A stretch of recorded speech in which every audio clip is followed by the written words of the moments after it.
Let me start off by saying art saved my life. It truly did. And I'm very outspoken about that.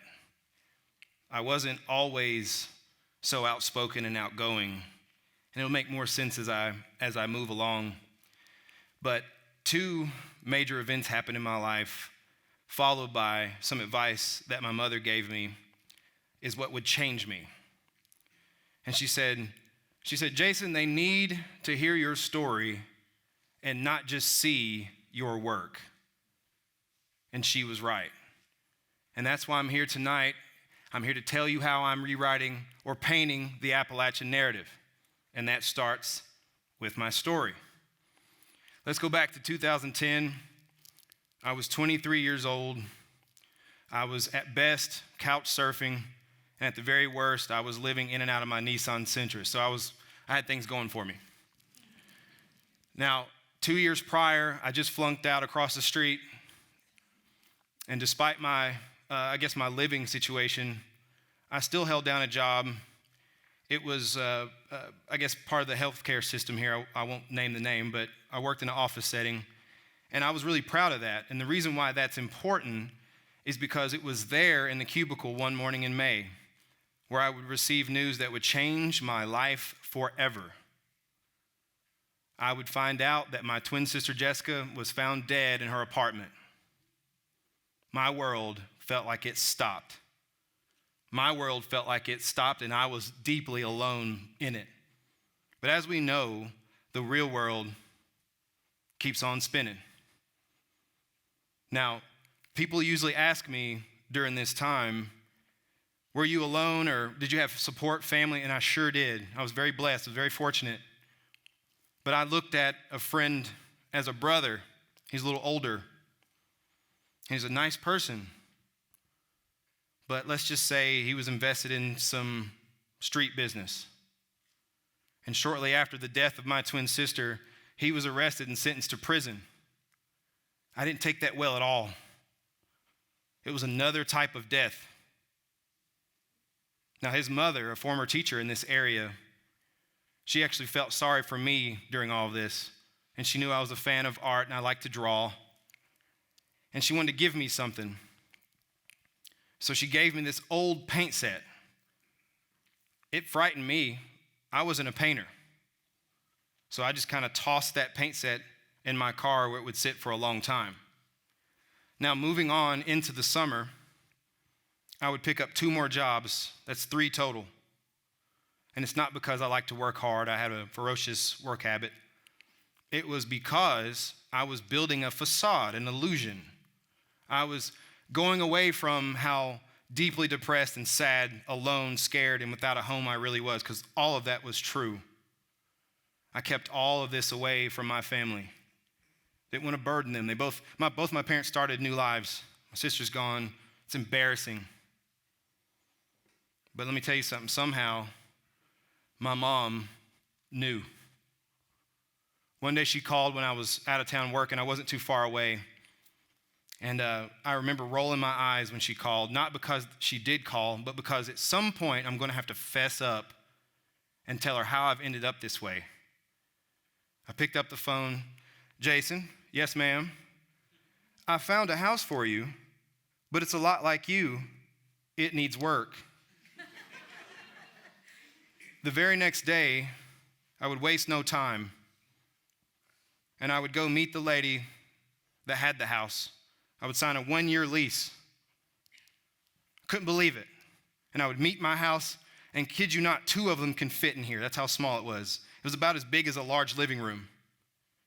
And inside looked like an action movie was filmed there. So Mom was right, it did need work.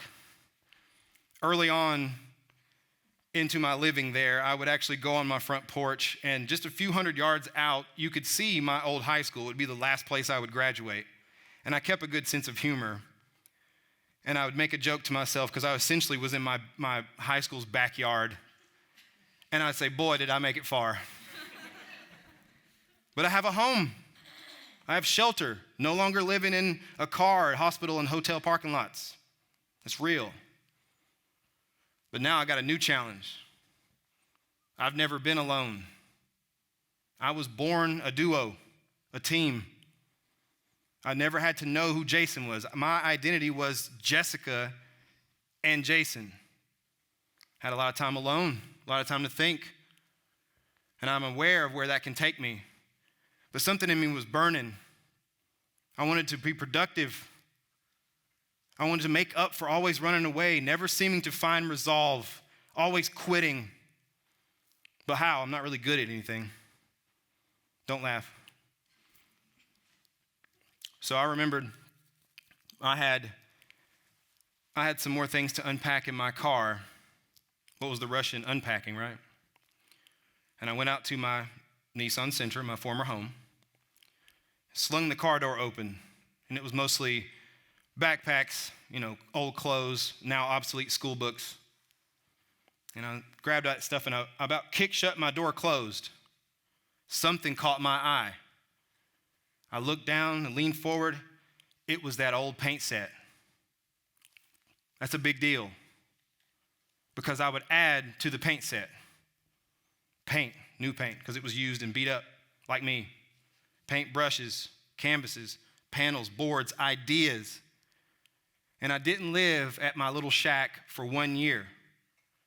I lived there for 10. And all I did was what? Paint. That's all I did about any and everything. And I finally felt confident about myself. And I would look out into Johnson City and surrounding areas, and finally, there's festivals, there's places to show your art, and I would sign up for every one of them. It seemed like I was everywhere, so much so, Johnson City Press once called me Festival King.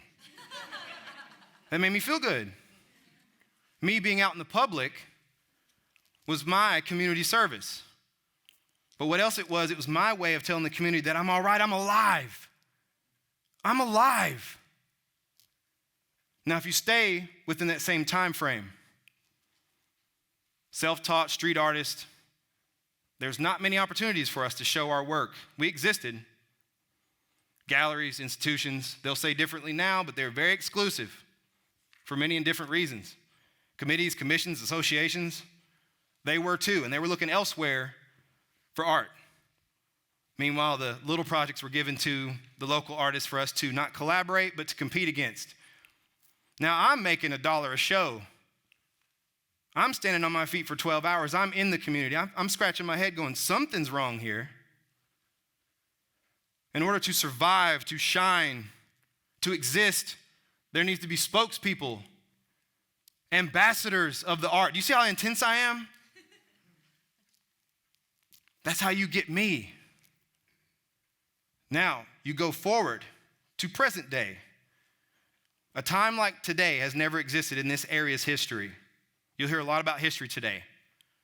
So many supportive, creative, talented. We're everywhere. It's never existed before in this time, like this time, right? And I'll quote my friend Richard Graves, a great artist himself. Start asking what your favorite artists are doing next. And that is said because there's multiple things happening monthly. It's a stark contrast from just yesterday. Now, I used to say, the movement is on the horizon. It's no longer on its way. It's here. You're standing in it. Now, since the restart of my life, that I had no hand in, that's after the death of my twin sister, all I wanted to do was represent Johnson City. Not with words, that would come later, but with talent, with energy, with action, and a whole lot of it. In the last 3 years, I've painted 7 murals. I've also worked with an Emmy Award-winning storyteller and a very local, beloved, Grammy-nominated singer-songwriter. That's not too bad for a local artist. Now, if I'm against any way of thinking, and I'm not alone here, and you can nod your head, feel free. It's the go be someone somewhere else attitude that I grew up with. I didn't want to leave home. I couldn't. But what if I grew and gave back? What if? Memphis is the home of rock and roll. Bristol, our northern neighbor, is the birthplace of country music. What is Johnson City? And don't say Little Chicago. I can help with that. I've been doing that. Now, I know this might take the mood down a little bit, but it's something I live by. My grandfather told me something very simple, and I know now that he actually was dying as he told me this. He can see that I was doing something with myself. He really was a fan of my work early on. He really was. And he looked at me. You had to know him because he demanded and commanded respect. He looked at me and he said, Jason, do it while you can. And I haven't stopped since. Now, I'm supposed to be here telling you how I'm rewriting the Appalachian narrative. And let me just be honest with you, because it's taken a lot for me to get here. Ted's behind me. I've been doing that. I've been rewriting the Appalachian narrative. But you know what I want to do more? I want to be included in it. But even more so, I want to enhance it.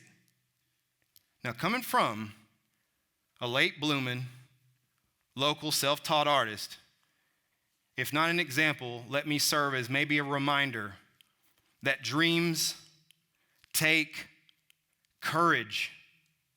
They take courage. That's my time. Thank you. Thank you.